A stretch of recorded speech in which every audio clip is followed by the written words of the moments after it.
E aí pessoal, tudo bom? Quanto tempo, hein? Uma semana. Bom, A não ser na semana passada, que a gente não veio. veio. Mil desculpas pessoal por não termos gravado, não termos publicado o vídeo na semana passada, mas as nossas realidades, O dever nos o chama. dever nos chama e tá bem corrido. Mas estamos aqui hoje para falar de uma parada que com certeza muitos de nós têm grandes dificuldades e dúvidas o porquê. Sobre entender o porquê, né? Principalmente porque tem passagens bíblicas, né, que podem confundir às vezes. Mas o tema da partilha de hoje é por que vamos à igreja? Por quê? Por quê? Por quê? Se quando tiver 2 ou mais reunidos em meu nome, eu estarei lá. Por que eu vou à igreja então? Por quê? Pense conosco. Pense. Primeiro de tudo, Cristo deixou um legado, certo? E qual foi o legado? Sobre esta rocha edificarei a minha igreja. E dentro dessa igreja, as portas do inferno não prevalecerão.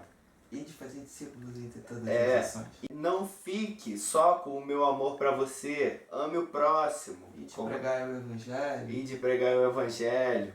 E por aí vai. E entre todas as outras passagens que dizem pra gente ir em missão. Mas por que eu vou à igreja? Por que igreja? Por que não uma reunião na minha casa? Por quê? Por que igreja? Primeiro a gente tem que ter consciência de que a igreja é um lugar santo.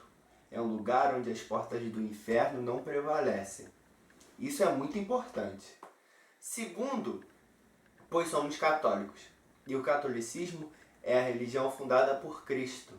Fundada por Cristo quando ele dá a missão para Pedro, mas principalmente fundada por Cristo quando do coração dele sai água e sangue de amor por nós. Então nós devemos sempre olhar para aquele ato na cruz como o se doar por nós, como o Cordeiro Imaculado que tira o pecado do mundo.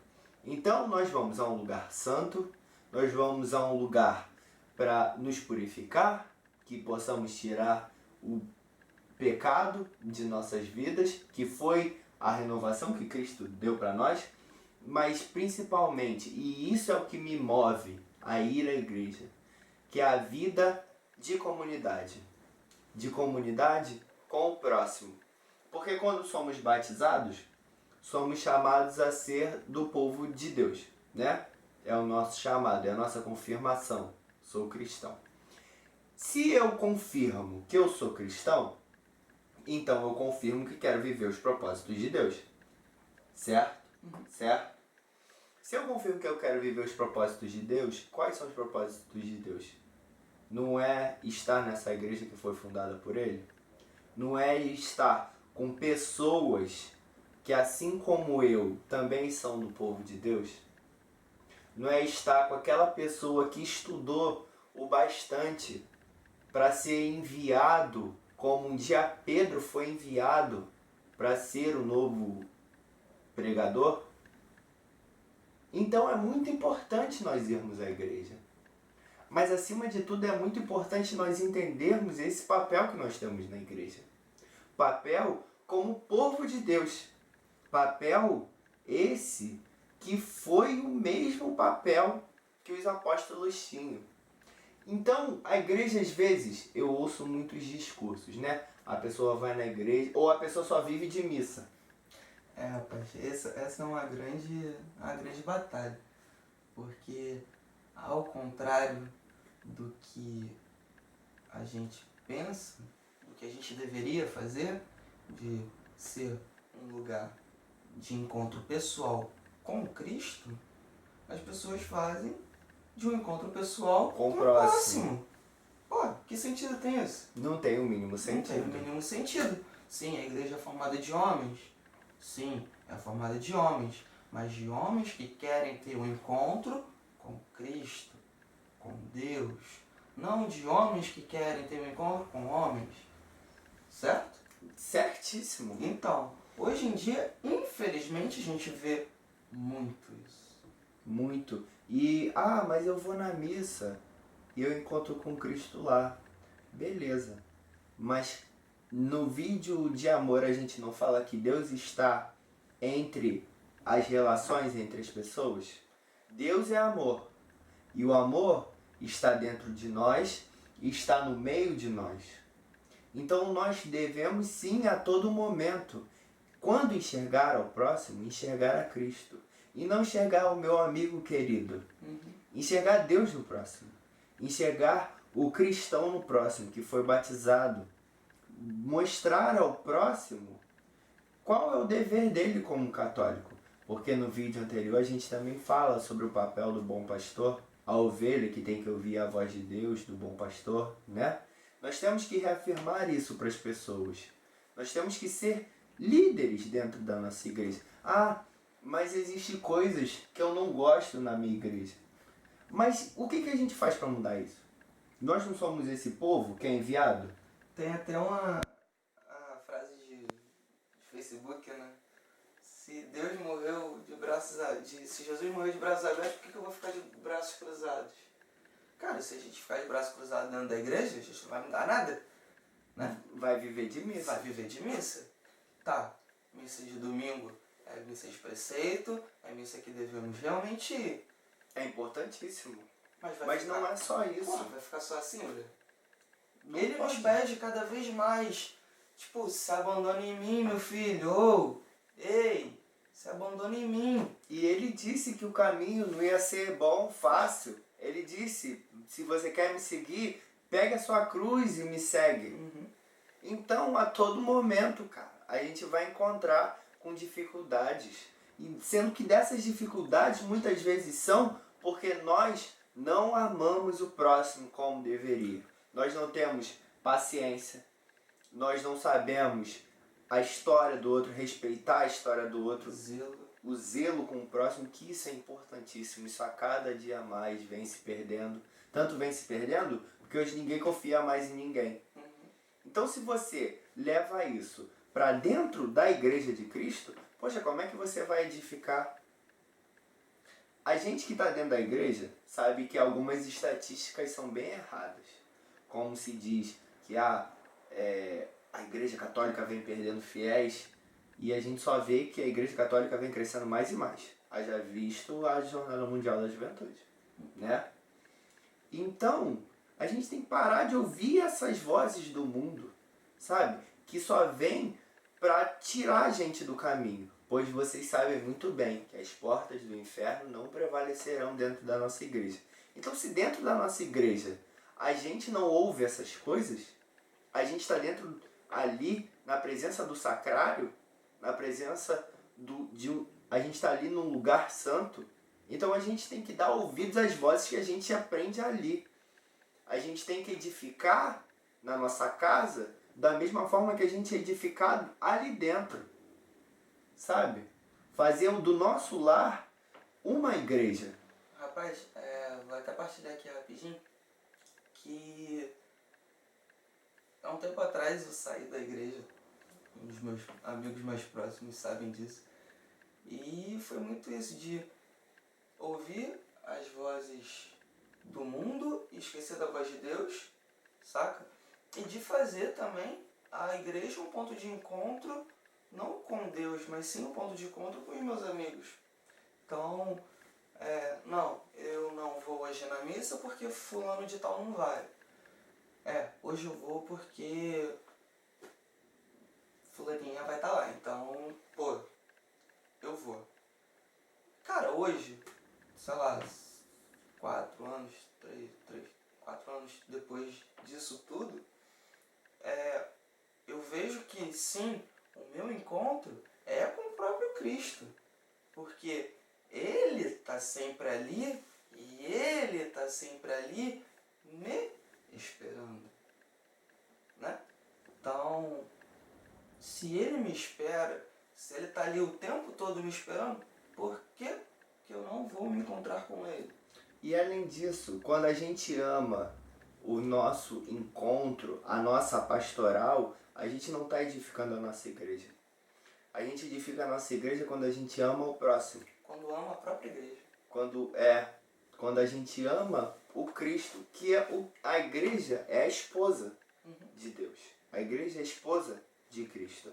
Então, nós somos a esposa, sabe? Almas esposas. As almas que, de fato, se casam com o Cristo que morreu por nós. O ressuscitado que passou pela cruz.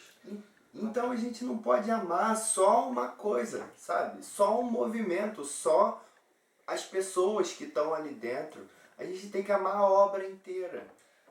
Vocês que estão assistindo, que têm o estado de vida do matrimônio, não amam as suas esposas, não amam os seus maridos? Pois bem, é assim que nós devemos amar o nosso esposo, o próprio Cristo, que morreu por nós, que se deu por nós, que nos amou acima de qualquer coisa. E o mínimo que a gente pode fazer é dar a mesma coisa, é dar a vida por Ele, por quem nos criou. É o mínimo, é a gratidão.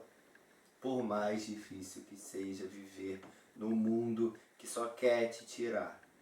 Mas se você entende esse papel, a sua ida à igreja, por vezes, te traz muita tranquilidade. É o seu lugar de refúgio. É como se fosse o seu lar, sabe?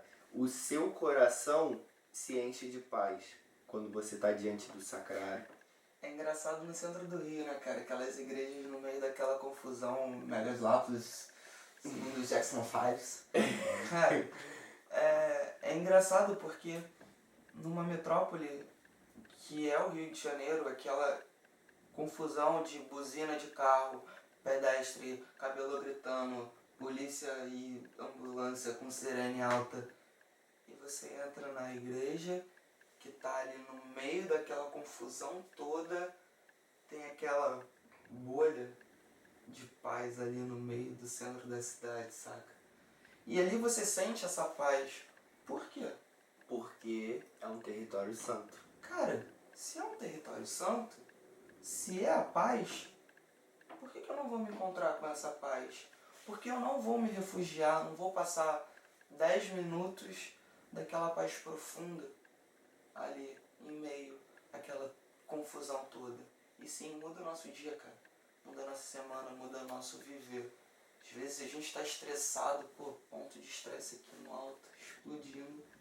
A gente sai, entra naquela bolha de paz e sai renovado. Você está falando uma palavra aí muito importante, o sair. É o sair do comodismo. É o sair do estar em casa, tranquilo, descansando. Mas é você sair, na verdade, é você sair de si e encontrar com Deus. É você sair do seu estado humano e ir buscar o espiritual. Ir buscar o algo além.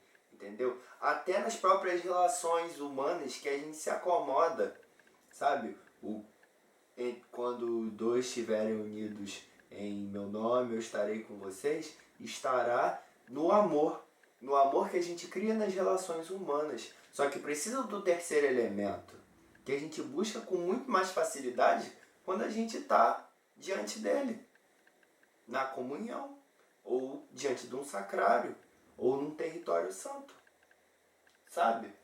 Então é esse o movimento, sabe? A gente não vai para a igreja pensando no próximo, pensando no outro. É pensando a todo momento em Deus. Em Deus que eu vou encontrar no outro para poder edificar a vida do outro e o outro me edificar. É pensando nas obras por meio de todas as pastorais, que no final é uma obra inteira, cada um com a sua função. É por meio dos encontros de anunciação. É por meio das partilhas, dos grupos de oração, que é aquela comunidade, aquele povo de Deus se unindo para orar. Seja o jovem, seja o adulto, seja a criança, a catequese, que é o povo de Deus ali começando, criando, formando novas pessoas. É o padre ali como a figura de Cristo, o poço de sabedoria, que nós devemos amá-lo. Quantas vezes nós não conversamos com nossos padres, não conhecemos o Cristo que está ali conosco, que estudou muito, muito mais do que nós, para sabermos da palavra. sabe? Ou quando a gente vê isso muito claro, esse sentimento de comunidade, quando a gente vai numa comunidade mesmo, que é aquilo onde cada um tem a sua função e no evento seguinte cada um já tem outra função. Então ninguém fica acomodado, não é? E a todo momento você é preenchido ali e tal. Mas quando você vai para uma grande comunidade, né, que é uma paróquia, que tem contato com o público maior, é ali que você tem a chance também, sabe, de estar em contato com todo mundo. Com aquela senhorinha que tem a fé movida nas coisas antigas, sabe? Ficou presa no passado que você pode edificar. É aquela pastoral que está precisando de uma renovação, sabe? Todas as comunidades têm que enxergar a paróquia como uma comunidade. Esse é o grande lance. O povo de Deus tem que estar unido em comunidade. Não é porque é a Toca de Assis, é a Shalom, é a Dom de Deus, é a paróquia de Nossa Senhora do Amparo. Não, todos são os povos de Deus. Tudo é igreja. Tudo tem que estar junto. Então você tem que amar tudo, não fazer distinção. O padre no final da missa diz, né? Ide em paz e que o Senhor vos acompanhe. Cara, ele tá mandando, ó, parceiro, vai, anuncia aí a palavra de Deus. E aí? Você vai fazer o quê? Vai ficar de braço cruzado? Então essa é a reflexão do dia de hoje. Espero que vocês tenham gostado e espero que tenha feito vocês pensarem. Então se vocês quiserem, pode mostrar a um amigo, a um familiar que não vai muito à igreja ou tem esse pensamento, se tiver sido válido para vocês, né? Muito obrigado, pessoal, por ter disposto um pouco do tempo de vocês assistindo a nossa partilha. Seja também um canal evangelizador, mostre para todo mundo e venha também com novas ideias. Afinal de contas, vocês também fazem parte dessa família e queremos vocês aqui também. Sagrada Família, Rogai por nós.